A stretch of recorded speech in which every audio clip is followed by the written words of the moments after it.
जय हिंद। शशिकांत शर्मा चैनल में आपका स्वागत है। और आज का हमारा विषय है मानसिक स्वास्थ्य।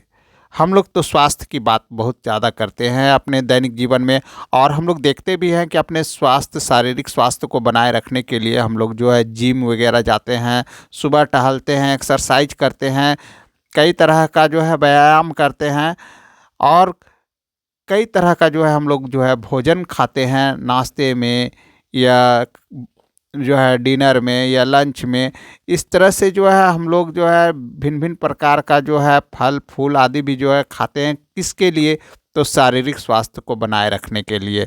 लेकिन हम लोग भूल जाते हैं कि दांत केवल हम लोगों को मिला है खाने के लिए नहीं, खिलखिलाने के लिए भी मिला है। तो खिलखिलाएंगे कब?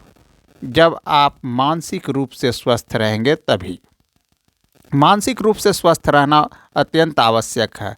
अगर आप मानसिक रूप से स्वस्थ नहीं हैं तो निश्चित तौर से आप फिजिकल यानी शारीरिक रूप से आप कितना भी जो है हेल्दी रहिए, वो बेकाम पड़ जाएगा। तो आखिर मानसिक रूप से हम स्वस्थ कैसे रह सकते हैं? सबसे बड़ी बात ये आती है। आज के समय में लगभग अगर जो है देखा जाए तो 90% आदमी अगर शारीरिक रूप से अगर स्वस्थ है तो निश्चित तौर से उसमें आपको लगभग जो है आधा से ज़्यादा लोग जो है ऐसे मिलेंगे जो मानसिक रूप से अस्वस्थ हैं। आखिर ऐसा क्यों होता है? कुछ लोग शारीरिक रूप से स्वस्थ होते हैं तो मानसिक रूप से अस्वस्थ होते हैं। बाहर से दिखने में तो फिट रख लगते हैं, लेकिन मानसिक रूप से अस्वस्थ होने के कारण वो अक्सर जो है अपने आप को तनाव में पाते हैं। तो ये कारण क्या है? आखिर वो तनाव में क्यों चले जाते हैं? तो इसका सबसे बड़ा कारण है कि बोलचाल। जब आप बोलचाल किसी से करते हैं तो आप अपने साथ एक स्थिति को जोड़ लेते हैं, उसको कहते हैं वैल्यू या प्रतिमान।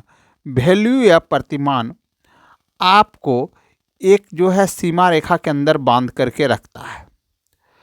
आप सोचते हैं कि मेरा वैल्यू या प्रतिमान के अनुसार ही लोग मेरे साथ व्यवहार करें, और इसी कारण से अगर आपको उस वैल्यू या प्रतिमान के अनुसार अगर व्यवहार नहीं मिल पाता है तो ऐसी स्थिति में आप अपने आप को अस्वस्थ रूप में जो है पाते हैं।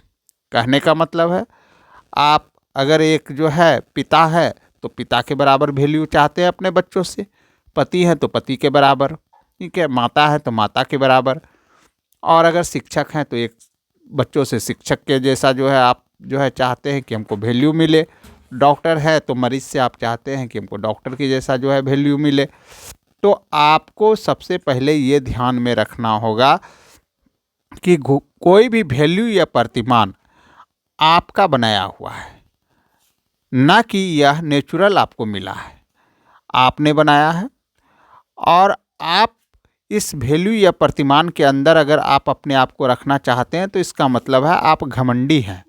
आपके अंदर बहुत सारा अहंकार दबा पड़ा है, और यह अहंकार आपको हमेशा तनाव में जो है बनाए हुए रखता है। आपके अंदर क्रोध उत्पन्न करता है, ईर्ष्या उत्पन्न करता है, द्वेष उत्पन्न करता है।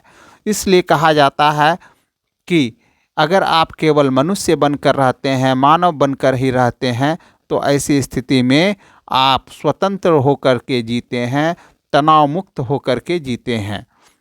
आप इतना सा ही सोच लीजिए कि जो भी आपके साथ वैल्यू या कुछ भी बना हुआ है वो अपने जगह पर है, उससे हमको कोई लेना देना नहीं है।